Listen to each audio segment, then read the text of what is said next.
Non-human life is dying at rates not seen in 60 million years.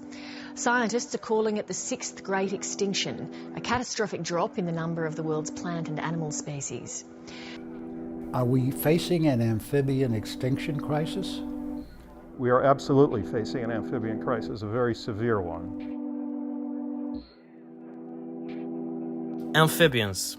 We've all seen them while taking a walk in the woods. Maybe you've seen a frog, or a toad, or a newt, or a salamander. You've probably never seen a Sicilian though. I mean, they're like a cross between a salamander and a snake, and they're very strange and from the tropics, very secretive. I don't think you've seen one of those. Me, however, I'm a bit of an amphibian freak. I've got 3 Pac-Man frogs, 2 milk frogs, 2 green tree frogs, 2 chubby frogs, 2 dot frogs, 2 rough-skinned newts, 2 Danube-crested newts, 3 alpine newts, 3 spotted salamanders, and 3 axolotls, and boy, that's a mouthful. I even got a TikTok dedicated to these guys. I mean it when I say I'm obsessed. What you may not know about amphibians is that they are in grave danger, like seriously very bad.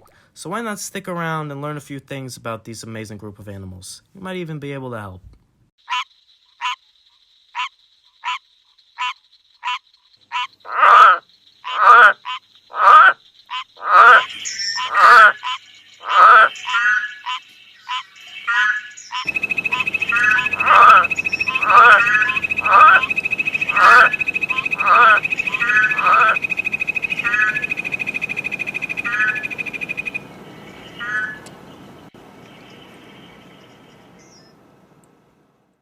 There exist 3 orders within the class Amphibia, the first being that of Chordata, the salamanders and newts.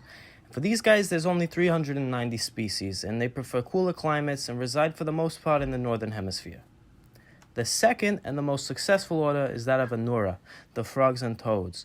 Of these guys, there's 3,970 species of, and they're distributed pretty much throughout the globe. You got some frogs in deserts, in some Arctic tundras, they're all over the place, these guys. The third order is that of Apoda, the Sicilians. You know those snake guys I was telling you about earlier. These guys, like I said, are from the tropics, and they only consist of about 160 species. They can be big and small, and sometimes the size of tiny worms, sometimes the size of snakes. They're weird, trust me. So there are about 4,520 species of amphibian dispersed throughout the globe, and they only make up just about 0.3% of all identified animals. For the most part, they can be found in the tropics, but many live in the northern and southern hemispheres as well. Now, amphibians didn't always look like this. Amphibians today are the descendants of amphibians that emerged from the world's lakes and oceans during massive climate change of the Devonian period 380 million years ago. During this period, swampy lakes and rivers began drying up, causing massive competition among the fish within them for survival. One group of fish developed a significant evolutionary advantage: primitive lungs. This ability to breathe outside of the water was honed over millions and millions of years, eventually giving rise to the first order of the class Amphibia, the Labyrinthodontia. Now, these amphibians were distinctly different from the fish they descended from. With external ears, eyes primed for vision outside of water, proper limbs, and a strong skeleton, they were entirely equipped for terrestrial existence. As the Earth moved into the Carboniferous period, the amphibians were ready to dominate. For the next 60 million years, amphibians ruled. This began to change as the Earth transitioned into the Permian and Triassic periods, which were classified by further drying of swamps and lakes, both of which were necessary for amphibian reproduction. Now, there was a brief resurgence of amphibian success in the Jurassic period, with massive, and I mean huge, amphibians existing throughout the world. This was all ended by the extinction event of the Cretaceous period, which we all know as that process that killed dinosaurs forever. This extinction event pushed amphibians into the margins as mammals began their dominance on a global scale. From then until a few decades ago, amphibians lived happily in the margins of existence, out of the spotlight, but thriving nonetheless. Due to a plethora of toxins and their small size, they largely avoided extinction by overhunting. So this agreement between humans and amphibians was working out until the advent of globalization and climate change at such a massive scale. Today, it is very possible that we are living on the eve of the next great extinction event, and we, the humans, are entirely to blame for the 4 main reasons causing amphibian die-off.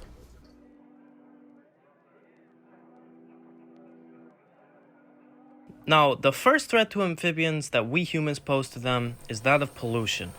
Perhaps the most basic form of pollution that poses a threat to these guys is plain old household trash being thrown into nature.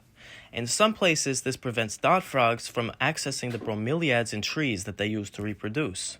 Household trash can also leak toxic chemicals into the environment that could damage the amphibian.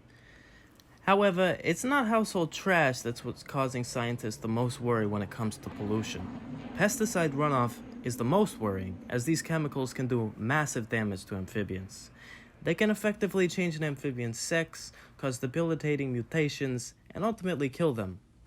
Other pollutions such as oil and chemical spills, mineral runoff from mining, and light pollution from major cities can also disrupt and kill amphibians.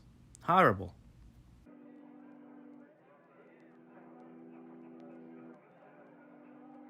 The next threat to amphibians is that of disease. The most worrying of these diseases is chytridiomycosis, a fungal infection that attacks a frog's skin, totally disrupting the frog's ability to breathe. This fungal infection can cause 100% mortality in some species and sporadic but totally concerning levels of death in others. It's believed that the amphibian trade inadvertently caused the spread of this fungus during the first half of the 20th century. Since then, the fungus has slowly but surely been decimating amphibian populations throughout the globe. Scientists have proven declines in 501 species of frogs and salamanders, 90 of which have gone completely extinct. While there have been some efforts to curb the spread of chytrid by putting an end to the wild-caught amphibian trade, not much success has been found.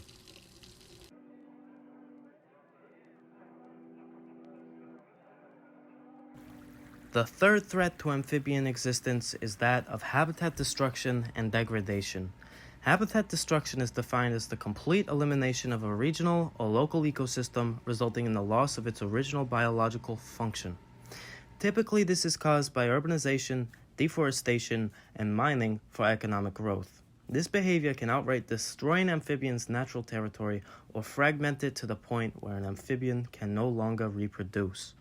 Amphibians are specifically vulnerable to the construction of new roads, which can entirely cut them off from their water sources and lead them to becoming roadkill.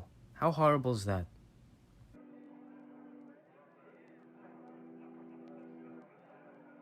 The fourth threat to amphibians is that of climate change. Increased temperatures and changing weather patterns are negatively affecting amphibians the world over.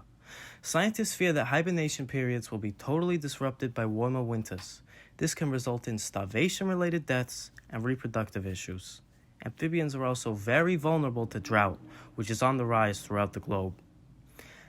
This is because they rely on vernal pools to reproduce, and in the absence of rain, these pools simply dry up, leading to massive population decline in extremely short periods of time.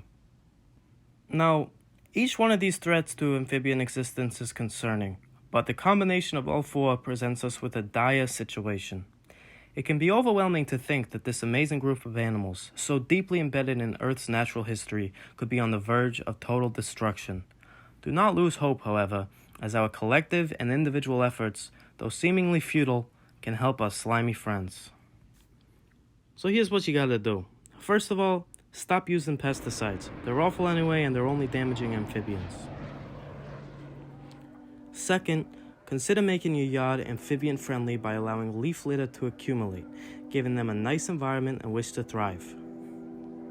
Third, participate in area cleanups to mitigate pollution, and definitely don't be littering. Fourth, you can support local, state, and national legislation dedicated to minimizing global warming and habitat destruction. And finally, consider keeping a captive-bred amphibian as a pet to ensure the preservation of an endangered species. Trust me, it's addicting. Together, we can ensure that as a planet, we do not reach a point of no return for amphibian existence. Everything you do can help. We don't want to lose these beautiful, friendly, disgusting, personable, exciting, and unique creatures. Trust me on that.